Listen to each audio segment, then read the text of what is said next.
right. Good afternoon, everyone. I am Marwan Cameron. It is 3:04 p.m. in Kitsap County. It's 48 degrees today. And right now is our conversation and housing concerns with the Bremerton Housing Authority and KCR.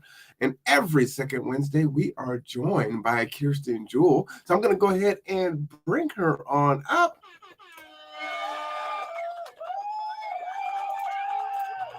Kirsten, how are you doing today? That's always the warmest welcome I get coming into an event. So I love that. Thank you. I'm doing well. Thank you, Marwan. Well, thank you for being here with us. And of course, we have the steadfast and always present Katie Sharp. Hi, everyone. Katie, how are you doing? Doing well. I'm just thinking about your comment about me being here every week. But last week I might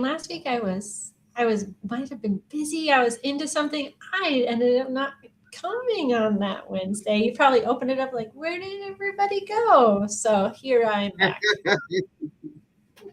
Well, you know what? And you had sent an email, and I think it was still the intention to come on, and I believe I had said, "Oh, don't worry about it." Okay. Is that how it went? I think that's what happened. I don't know. I think I got caught up doing something, and I'm like, "Oh my gosh, it's 3:50." You are misconsistent. Let me just say. I do my best, as we do. I love it. Well, what we're going to do this week is normally we do a very deep dive conversation, but we have not had an opportunity to kind of do updates. So we're going to do updates today. I see that there are emergency vehicles in someone's neck of the woods. It's probably Katie. Yes. So we're going to go ahead and do updates. You'll be able to check out Jill Stanton tonight at City Council because she'll be presenting there. And, we cover that live, and I usually give public comment. So you'll see Jill there. And so anyway, let's go ahead and jump right into it. We're going to start off with Kirsten. Do you mind starting off with Katie, just so I can prepare my thoughts? I'm sorry to make all this up, Katie. I think I do that to you every single time. It's so funny.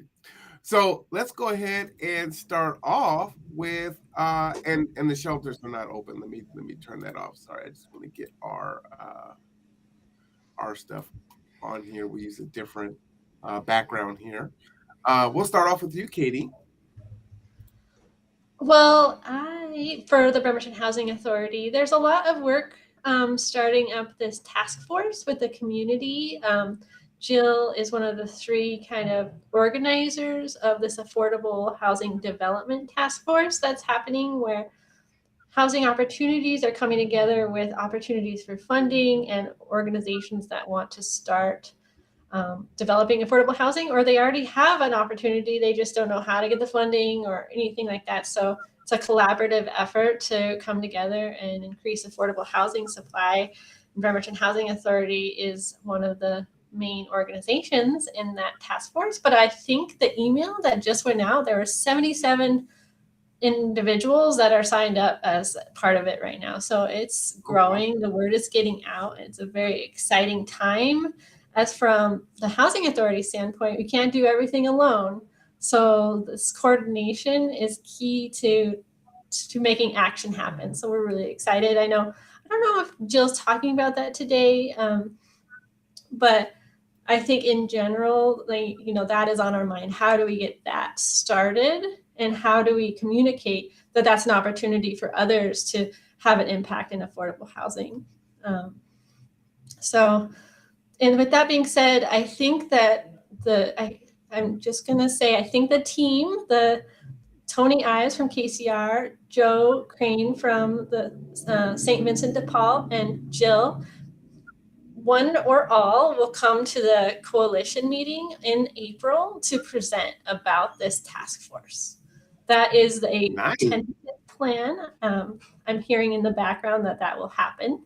So that's exciting. And again, bringing together this coalition of community partners who are focused on homelessness services and housing, and then this task force focused on development. So again, bringing the partners together again, if you don't have, maybe you have some grant writing skills and you want to support affordable housing development, there's always opportunities to help with time.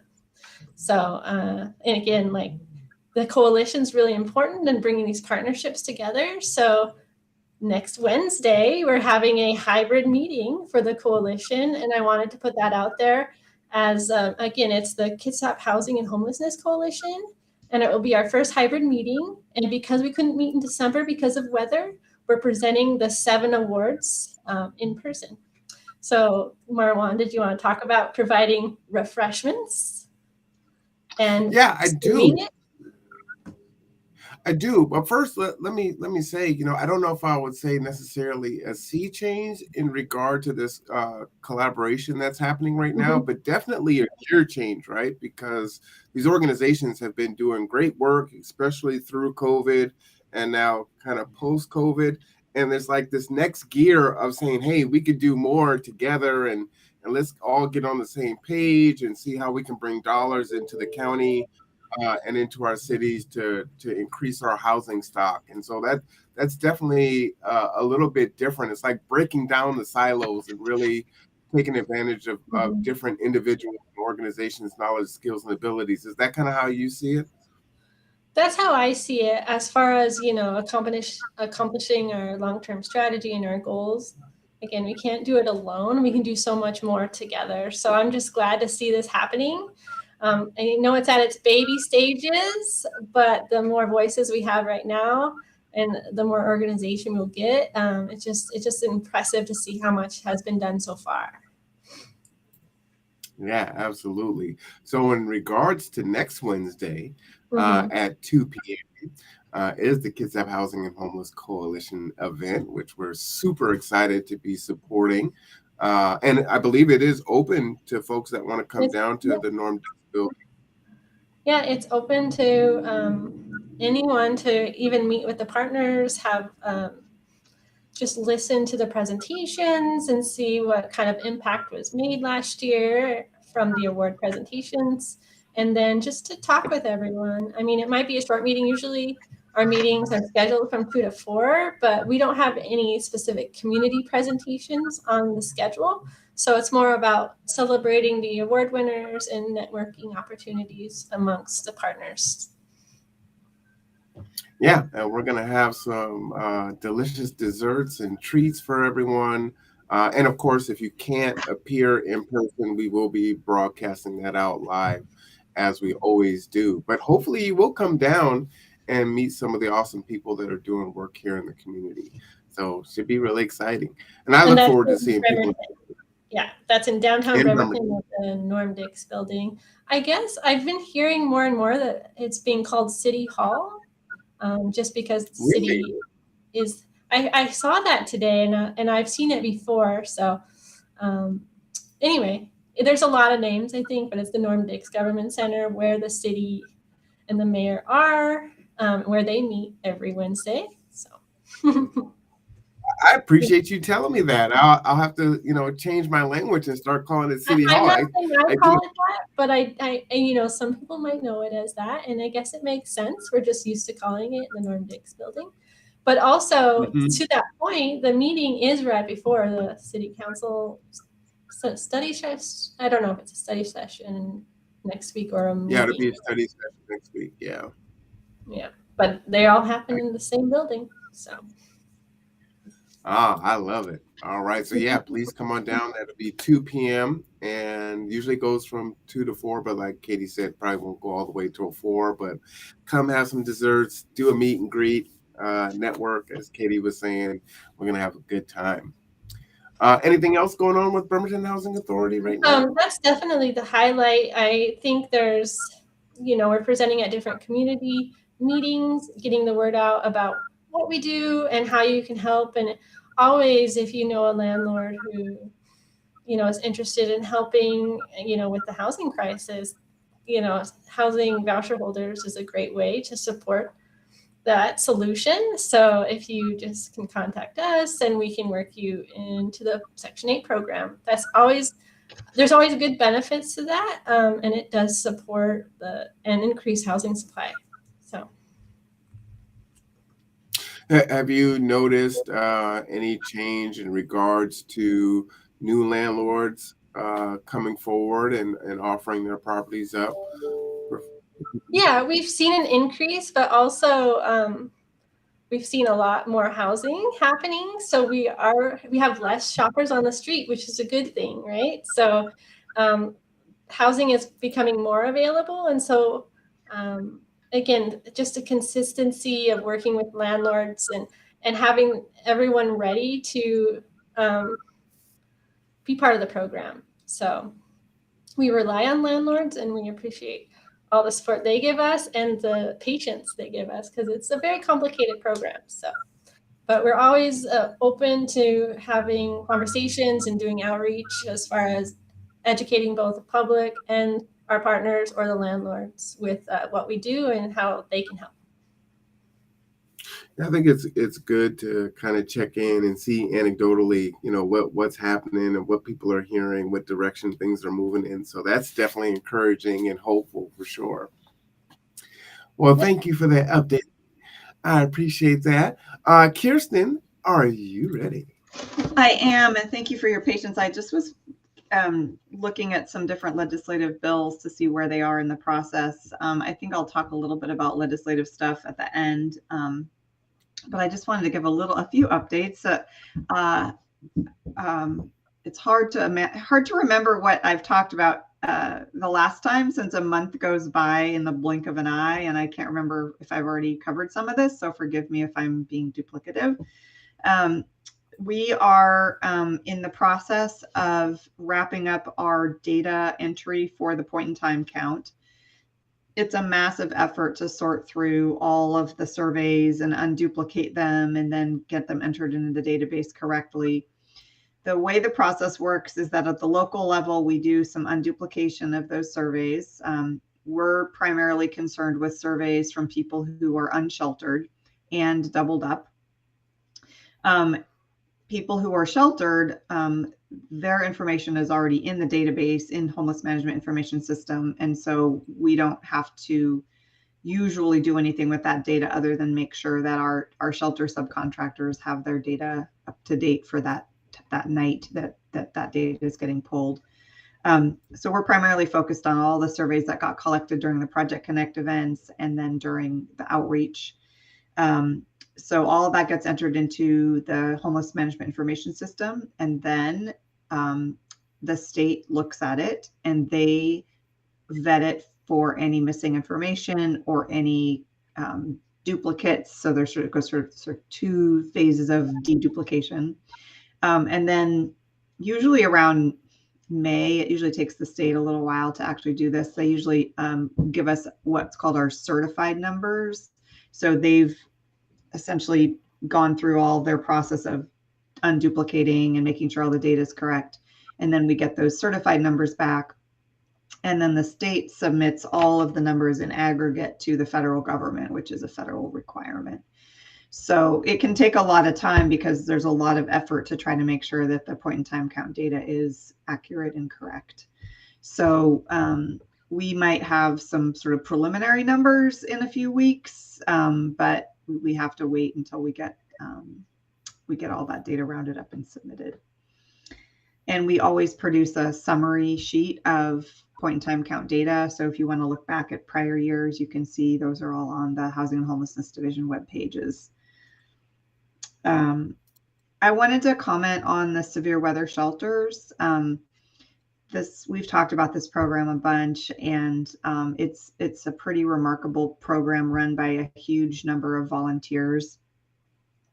And we've had, we were actually activated for the severe weather shelter last night due to unseasonably cold weather. It's pretty rare in my memory that we're activating into March, into the second week in March, in fact. Technically, the severe weather shelter season is November 1st to March 31st, but it's rare that there's an activation in that first month or that last month.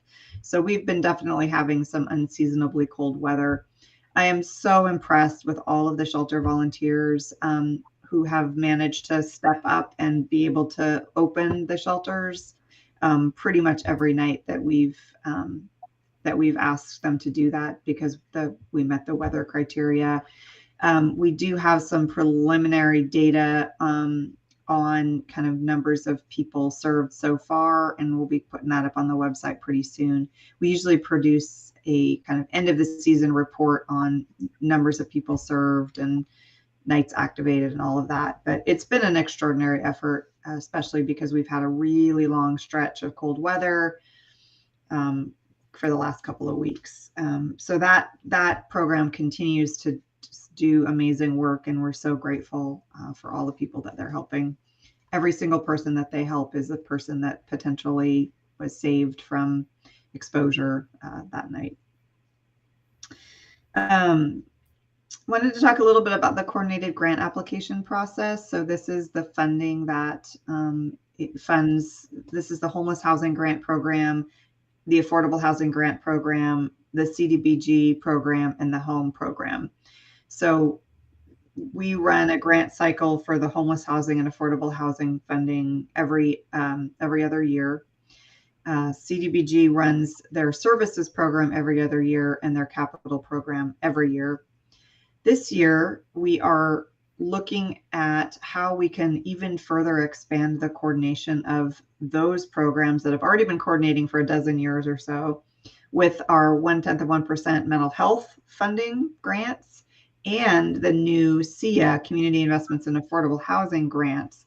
So we've been meeting very frequently to figure out how we can streamline the application process as much as possible so that we're making it easier for agencies that are looking to access this funding to be able to get it. So we're trying to figure out how do we not make people submit like 4 or 5 applications, and we can have them be as few applications as possible. And also how can we coordinate the recommendations that the citizen review groups are making around what gets funded so that we're making sure that the right projects are getting funded the right amounts rather than having this being done in sort of separate silos. So it's a lot of work to get it all coordinated, but it's a very exciting time because we're really hopeful to be able to make some really big steps towards coordination this year and then continue further steps in future years as we move forward. So I believe the plan is that we'll be releasing the calendar for that coordinated grant process this year towards the end of March. So look for that on the website. There'll be information. And again, I always encourage people, if you're interested in grant funding for homelessness and affordable housing, you should get on the county's electronic notification system. It's very easy. You can go to many of the county electronic web pages. There's like a little button that says sign up for electronic notifications. And then you can pick which topics you want to get notified about. So if you want to get notified about every county topic, you're going to get a lot of emails. But you can pick, you just want to get notified about road updates or, housing things or behavioral health things or assessors things, whatever. You can decide. There's a long list of things and you can sort of check boxes to see which things you want to get signed up for. And you can always change that too. It's not, you're not locked in if you decide you're getting more than you want or you want to add something. So really encourage. That's the way that we typically communicate about these grant programs and when the funding deadlines are and what funding is available, because we aren't able to maintain a list that we email out to people. It's just too complicated to keep track of all the changes. So we shifted a few years ago to a system where people who want to be notified can opt into that notification system. So there will be more information coming out about the coordinated grant if you sign up. Marwan, on the screen you see in the second column, the second topic down is coordinated grant application. Click on that. If you click on that, that'll take you to the page where we talk about coordinated grant stuff. And if you scroll down, there should be a little button that says sign up for electronic notifications, receive text or email updates. There it is. Did you miss it? It's on the right-hand column, the bottom. Oh, there we go. Receive text or email updates, right? Click on that button and then it will take you to a place where you enter your email and then you can sign up for a list of things to get notified about. So anyway, that is a good way to stay informed about what is going on. See, there's your long list of things you can get notices about at the county. I made the mistake of clicking a lot of these. I get alerts from Tacoma. I get so many. Yeah, you want to make, yeah, I mean, maybe people want to read about everything that's going on, but probably not. So you can pick the areas that you're interested in finding out about. And as I said, that's how we notify people about things that are happening with the coordinated grant deadlines and things like that. I know people are always interested in the Pacific building, and that project continues to be still in permitting. We are moving through the permitting process. So some progress is being made. Things are getting reviewed. A few weeks ago, we received a request for information from the land use permit, which is part of the process. So they said, hey, we looked at your application. There's a few things we have questions about. Can you get us a little more information on these, answer these questions for us? So our team worked really closely with Rice Fergus Miller, who's the architect on it. And we very quickly turned around that information, got it all back to the Department of Community Development. And now they are reviewing that information. And hopefully, we're going to hear back soon on when we get a date with the hearings examiner before the public hearing. So as soon as we have that, there will be a notice going out. Everybody will get notified. We'll definitely let people know, because we want people to be able to participate and attend that. If you want to find out more information about the Pacific building, you can go to https://kcowa.us/SK housing. Did you get that, Marwan? Did I say it fast enough? No, I did not, but I will get it. kcowa.us/SK housing. Let's see. Right here, frequently asked questions. Can I get there this way? Nope. Well, maybe. Oh, yeah. If you go back to the landing page for the Housing and Homelessness Division, there will be a link on there to the shelter, that SK housing project. Let's see, tiny cabins. SK shelter could be called Pacific Building, Mile Hill Building, SK housing. I think right here, at the bottom of big, like dates. Yeah. So there's a frequently asked questions on there. There's I think a PowerPoint. There's some photos, and just sort of that's where we put updates. There hasn't been a lot to say for a long time, because the project has just been sitting in permitting for a really long time. So there haven't really been anything exciting to say, other than we're still waiting for a permit. So, but the minute the permits are finalized and approved, then we'll be issuing a request for proposals for a general contractor to work on the project, and taking bids for that project. And then we'll select a winning subcontractor who will be managing and doing all the renovations and site work and things like that for the project. So we are ready to go as soon as our permits are approved. So Kirsten, I remember when you did this open house back in October on the 26th. Is there going to be another open house? We're not anticipating another one right now. The next step for public input would be the public hearing at the hearings examiner.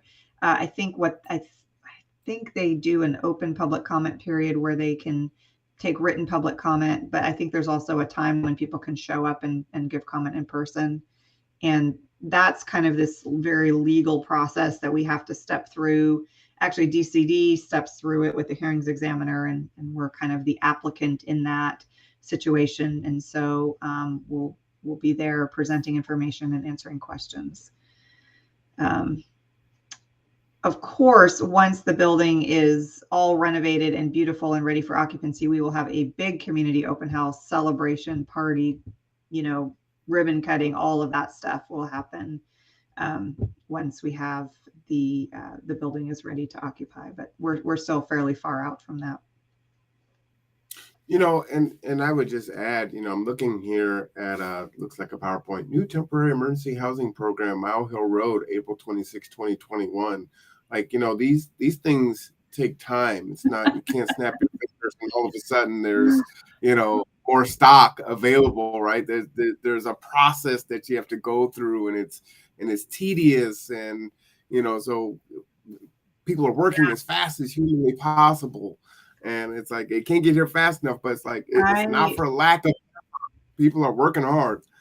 Absolutely. And when we started doing this project, I had never done a project like this before. It's pretty unusual that the county steps in and, purchase a building and converts it to a shelter. Typically that work is done by amazing community nonprofit partners. But I certainly had not done it before, and we're fortunate to be contracting with Rice Fergus Miller, who are experts in this. They do a ton of public buildings, especially kind of social service buildings, and they have a lot of experience, which is great because I don't. But I certainly didn't understand how long and complicated this was going to be. It seemed to me like a pretty straightforward, quick project, but then you start getting into things like, okay, if you add more showers, then we have to add more capacity for hot water. Then we have to add more electricity to heat the water. Then we have to add more sewer capacity to have the water leave the building. It just sort of spirals into like all of the systems upgrade. So a lot of the stuff that is being upgraded in the building is stuff that you will not see. It's all behind the walls. It's new electricity, new plumbing, new sewer, a new HVAC system, a sprinkler system, a new roof. There is a kitchen component, which we're building out basically a warming kitchen, but with the capacity to be converted to a full-on commercial kitchen when we have the ability to get more grant funds to do that full build out. So we're just trying to have it be a kitchen where food can be prepared off-site, brought on-site, and then provided to people. But eventually, it'll be a commercial kitchen. So that kind of preparing the infrastructure now for the commercial kitchen in the future has also created more work on the front end, but it will save us a lot of time and money when we're able to do that furnishing of it and build out later. So a lot of this stuff, you're going to walk in and you'll be like, why did this take so long? But believe me, there's been a lot of work done behind the walls, under the floor to make these changes. We're also doing a lot of work on the outside of the building. We're adding ramps and wheelchair access and a bike shelter for people who are biking. I think we're going to be required to add a sidewalk and a bike lane. There's going to be a path from the building up to the street. In the backyard, there's a little picnic area, storage, a dog run, a children's play area. Like, there's a lot of exterior work. We're also doing some fencing repair along the border with the neighbors so that there's a really good solid fence barrier there. There's already a fence there that's mostly intact, but there's a few places where the fence has fallen down or it's been, it's in disrepair. So we're gonna fix all that so it's a solid fence line. So there's landscaping that has to be done, more lighting has to be added. All of this stuff adds up to a fairly complex project with lots of permits required. So that's one of the reasons why it's taking so long. And Kirsten, this is going to be, I believe, the only shelter in the county that accepts animals, correct? Yeah, I mean, the Salvation Army, much to their credit, currently in their temporary sheltering program does accept animals, which is wonderful, but we don't have any other permanent shelters or long stay shelters that accept animals. So we've been just overwhelmed with the amount of support we've gotten for the animal sheltering component of this. There's a national movement called co-sheltering.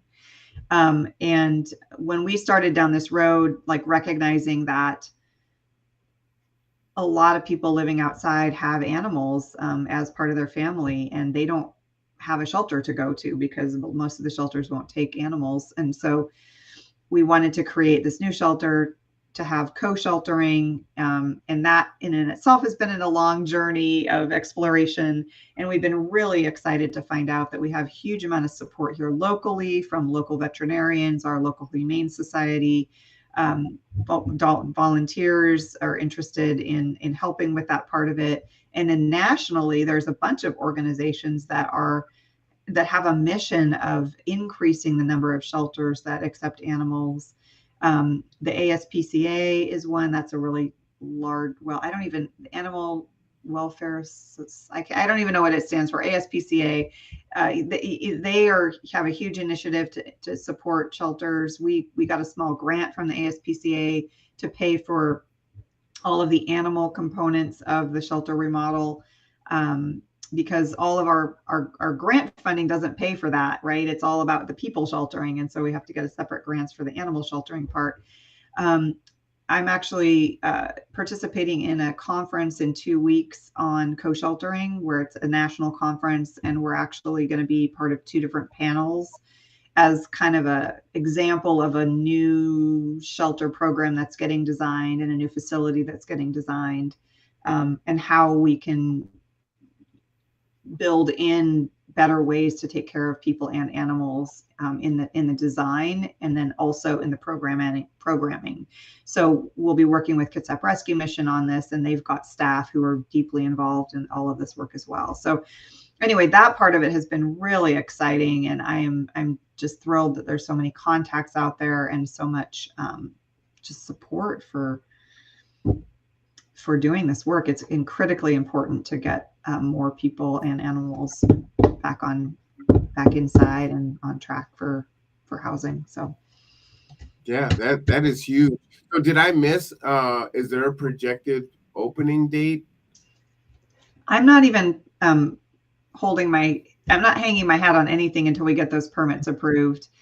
Once we get it through permitting, including the hearings examiner, and then we put it out for bid, and we will be putting it out for bid saying we want this project done as soon as possible.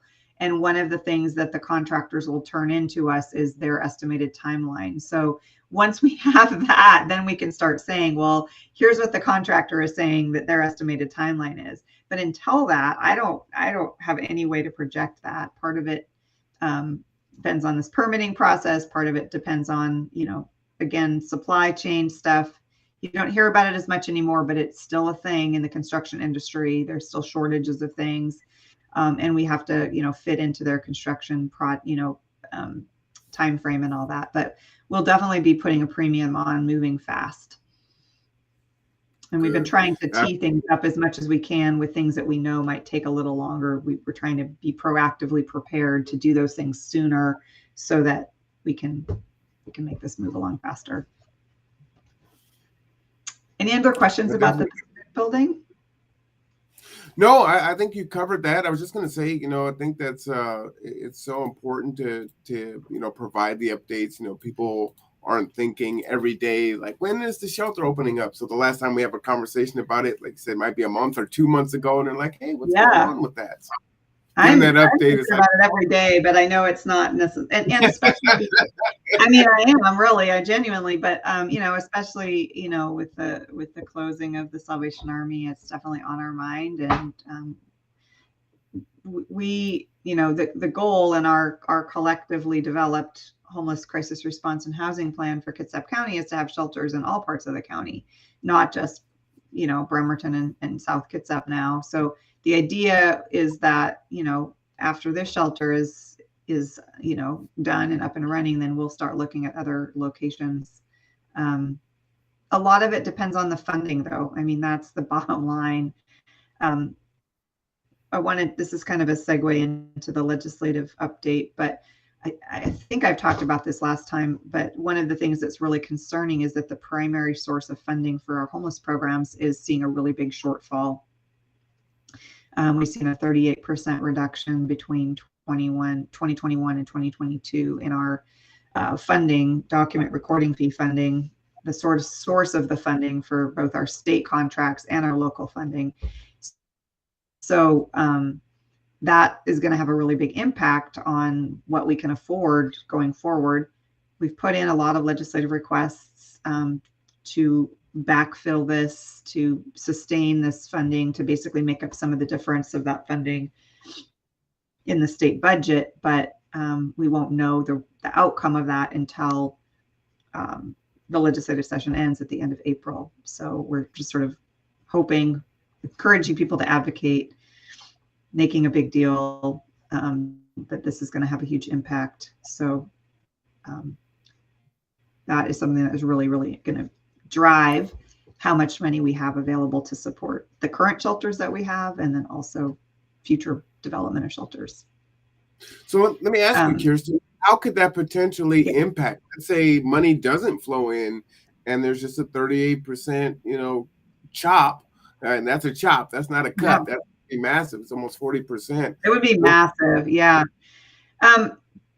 I think we'll do our best to cushion it as much as we can. If we have any rollover funds, or if there's any pandemic funds available, to try to reduce that blow, that cut, that chop, as much as we can. But at a certain point, we will have to we won't be able to fund our programs to the same level that we have been funding them in the past. And so there'll be some really, really difficult decisions made about what to fund and what not to fund.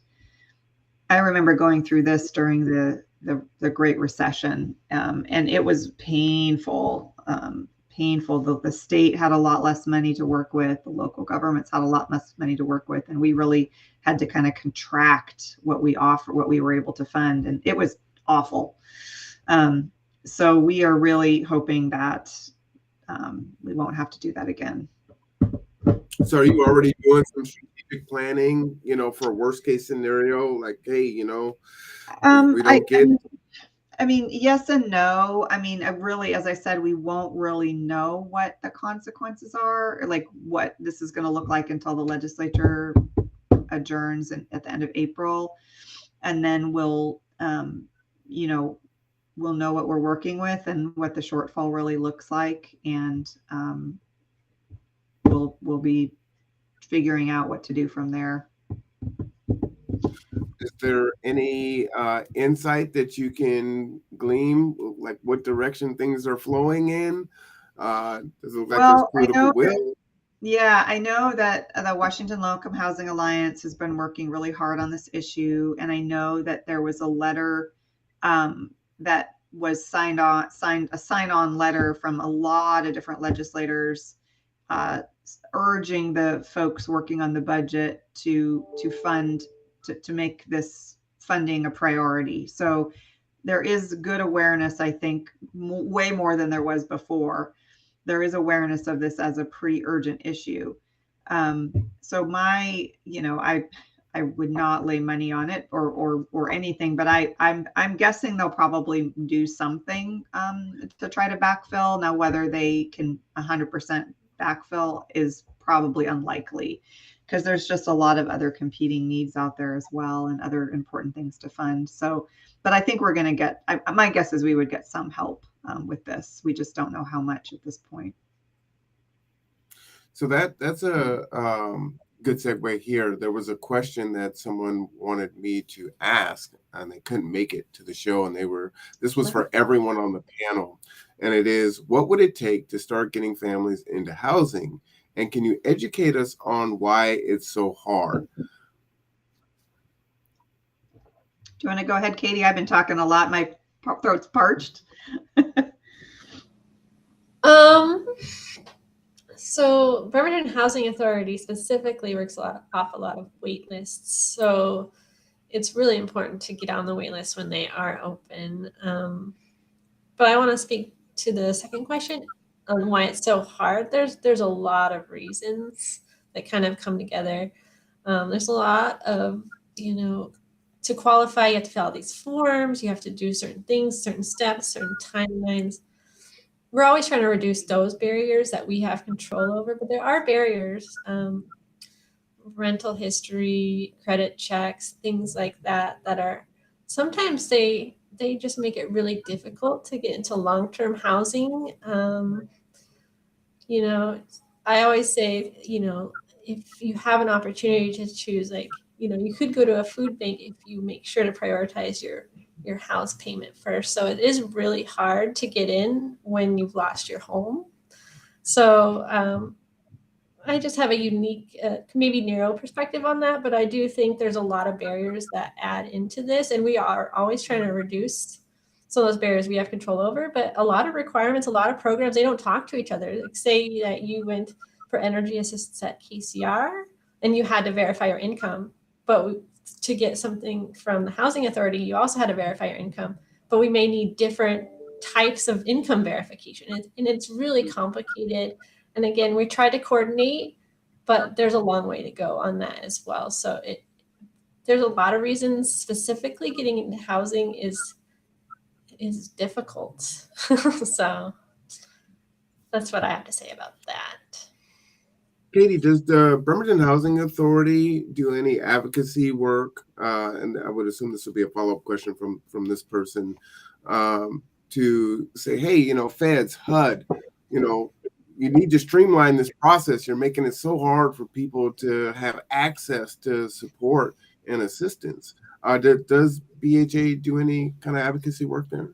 And we work closely with HUD, local offices like in Seattle, as well as the national offices through our associations that we're members of. There are large associations that advocate on behalf of housing authorities and residents. There's just a lot going on that alone we might not be able to advocate on the bigger picture of, because housing authorities are dealing with this throughout the state and the country, just trying to manage different programs and different requirements. They may look the same on the outside, but they're managed very differently. So we are always working on it in different angles, but it is a slow process. I think it's really well acknowledged right now that it is difficult. When we talk about getting landlords onto the program and what are the benefits to the landlords,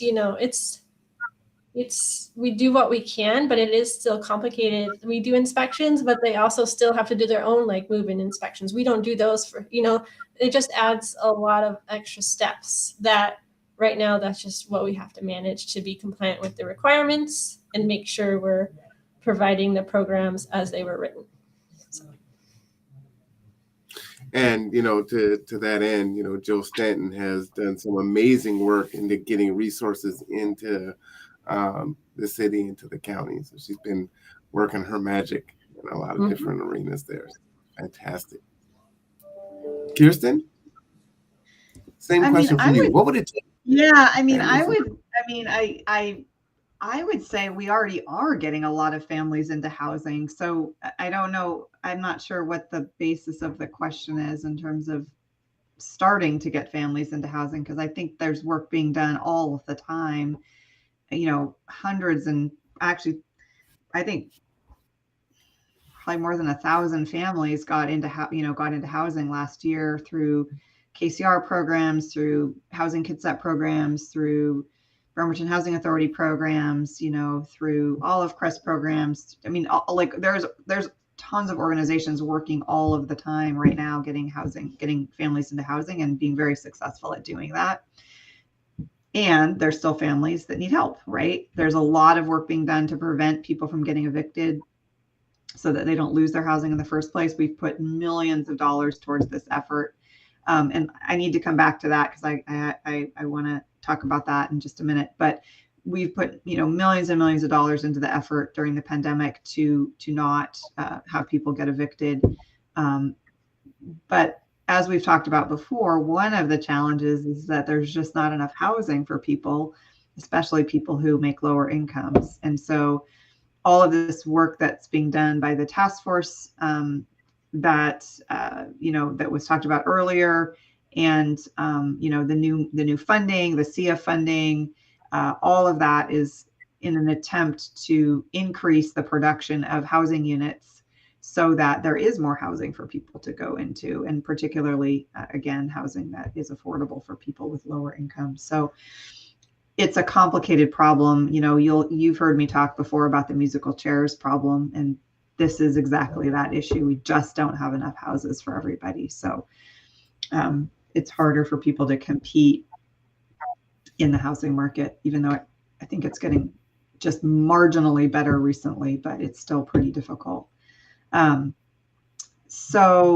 gives me, in regards to, the shelter in Port Orchard, I think it's that same thing, right? Like folks, they see the issue and they're kind of going about their daily lives. And then when they tap back in and think about it, it's like, oh, so what's going on with, how do we solve this problem, right? Because folks aren't necessarily thinking about it every day. And that's where the question kind of comes from. Great So question. I'm making an assumption they're not here, but that's where I'm thinking that it's a great question. And I think it's one that, like, for exactly what you said, like, people are just going along their lives. They hear a friend or a family member, or they see somebody and they're like, why is it so hard for them to get into housing? Like, what's going on? And that is a totally valid and helpful question to answer. And I think, Katie did a great job explaining some of the complexity of working with federal regulations that get in our way and create some barriers sometimes. But then ultimately, at the end of the day, there's just not enough housing for everybody. Washington State passed a law in 2021 that said that when some jurisdictions, and Kitsap is one of those, do their next round of comprehensive plan updates. And comprehensive plans are the land use and zoning plans for each jurisdiction. So every city and county government has one. And when we do those, we have to specifically figure out how we're going to accommodate a lot more affordable housing, specifically housing for people in different income bands. And the Department of Commerce did an analysis and a projection of how many units would be needed in every county in different income bands, so that then those jurisdictions can take those aggregate numbers for their county and figure out how many of these each city is going to accommodate in their comprehensive plans, and how much is going to be in the countywide comprehensive plan. And then we have to write land use policies and zoning and regulation that accommodates that amount of affordable housing development. So just to give you a sense, the Department of Commerce released their final projection of the need last week, and they found that their estimate is that there are more than 1 million units of housing needed in the next 20 years across the state. 1 million. 1 million, yeah. And in Kitsap County, I think the number was around 24,000 units of housing in different income bands. So we're going to try to figure out in the next 20 years how we can plan for 24,000 units of housing in these different income bands across all of the cities and county jurisdictions. And so that work is underway right now. And I just always encourage people to get involved with your comprehensive plan, processes in whatever city or county jurisdiction that you live in. There's a lot of opportunity for public input and public process. And so if you're interested in this and it's important to you, get involved, because this is the time when that's going to make a huge difference in where that housing happens and how it happens. So that gives you a sense of like the massive shortfall of housing, the massive shortage of housing that we have right now in our state and in our county. Tell me that year again. 1 million units by when? I think it's 2044. 2044. I can't even envision that. That's so much. It's a huge number. Yeah, I'm just trying to look it up. This was just, here we go. You can look it up online. It's Department of Commerce. It's 1.1 million new homes will be needed across the state in the next 20 years. Permanent support. This is across the whole state. Permanent supported housing units, which are 0 to 30% area median income, 122,469 units. Non-permanent supported housing, but low income, less than 30%, 220,539 units. And then 180,000 for 30 to 50% AMI, 124,000, 50 to 80% AMI. Yep, you got it. You're looking at what I'm reading off.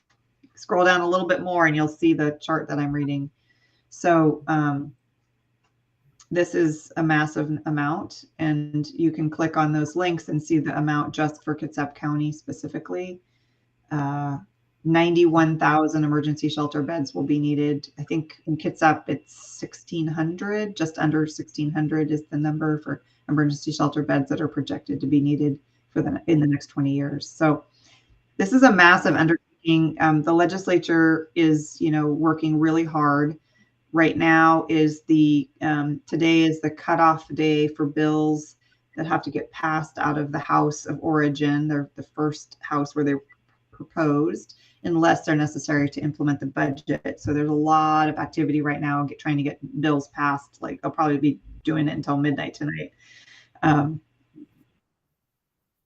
some of those bills are trying to provide more funding options for local jurisdictions around affordable housing to meet this need. That's hard to wrap my head around. Like that is a massive number. It's a massive number. Yeah. On a slightly different related note, I've been just telling everybody that today is the 3rd anniversary of the declaration of the emergency, the pandemic emergency. So 3 years ago today, Kitsap County declared a state of emergency related to this pandemic. The state did it at a slightly different time, the federal government different time, but Kitsap County government, March 8th was the day that we declared state of emergency. So kind of amazing. 3 years ago. 3 years. Yeah, it doesn't seem like 3 years. No. 3 years. Wow. March 8th, 2020. Yeah, crazy. So, a lot of the work that we've been doing over the last 3 years has been both in response to the pandemic, but also there was a bunch of extra money available during the pandemic. Like the federal and state government opened up their coffers, their savings account, and said, here, have a bunch of money to take care of people. And so we've been doing that with the eviction prevention program, the KEPA program, Kitsap Eviction Prevention Assistance Program. We've distributed like $30 million, helped almost 4,000 households so far. And so it's been just a remarkable effort. We are going to be opening up the wait list again very briefly for some more applications. You should be seeing information about that coming out really shortly. All those applications will be going through Kitsap Community Resources. So stay tuned for more on that. But there will be one more opportunity to get some help with back rent if you haven't already been helped. So that is the caveat. So we're still looking for households that haven't received assistance yet, who are behind on rent and are having trouble getting caught up. So yeah, you can check out the KEPA page for that, both on the Kitsap Community Resources and the county. We'll have information about that coming up really shortly. As we come to a close, Kirsten, I don't know if you would see value in this, but I do. What are your thoughts on maybe having a discussion, maybe during our deep dives on lessons learned, since we're hitting this 3-year anniversary of going through a pandemic? What did you guys do well? What would you implement next time? What would you do differently? What can the community do to support should another pandemic or something else happen? Learning curves be a lot shorter. But I'd love to have that discussion. I think that'd be pretty powerful. Yeah, I think that's a fantastic idea. Yeah, really interesting to think about that. And I think it'd be a great conversation for the Housing Authority to have, because they were very deeply involved in a lot of this work as well, and the county to have that. I think it might be also like maybe another deep dive would be more about this sort of comprehensive plan, projections, and kind of what that means. Maybe there's a guest speaker that we could wrestle up from the county to come and just provide a little bit of background information on this. I don't think anybody intends for it to be mysterious or complicated, but it just is complicated. And the county tries to provide lots of opportunities for people to get involved and for public access and public comment. And we always wish there was more of that, right? We don't get as nearly as much as we wish, and we want more people to weigh in and be part of the process. And so maybe that would be a fun opportunity at a future deep dive, maybe a couple, like 2 months from now or something. The other thing is that, in a month from now, we'll have a better idea of some legislation that's close to passing. We'll be at April, what's the second weekend? The 8th. April. Be around the 8th. April. We'll be at April 11th, and 11th. The last day for the bills to be approved in the opposite house is April 12th, unless budget related bills. And so usually a lot of bills get passed before April 12th. So we might know something, we might know some stuff. So it might be useful to do some more legislative check-ins then. Definitely have more information about what's going on. And then, obviously in May, another update would be good. I know, Marwan, that you've been really doing a lot of advocacy and a lot of work around legislative stuff. So you probably have some really cool perspectives on that as well. Well, a lot of it is just really to give access to people. There's so many different places that people need to go to get the information. So to try to centralize it and pull those pieces out so people get what they want in one spot is really what we're trying to do. So I know we're starting this. So it's like, oh, we're going to do updates. We don't have necessarily a deep dive topic, but man, we have run through an hour like that. It was super fast. It's fast, isn't it?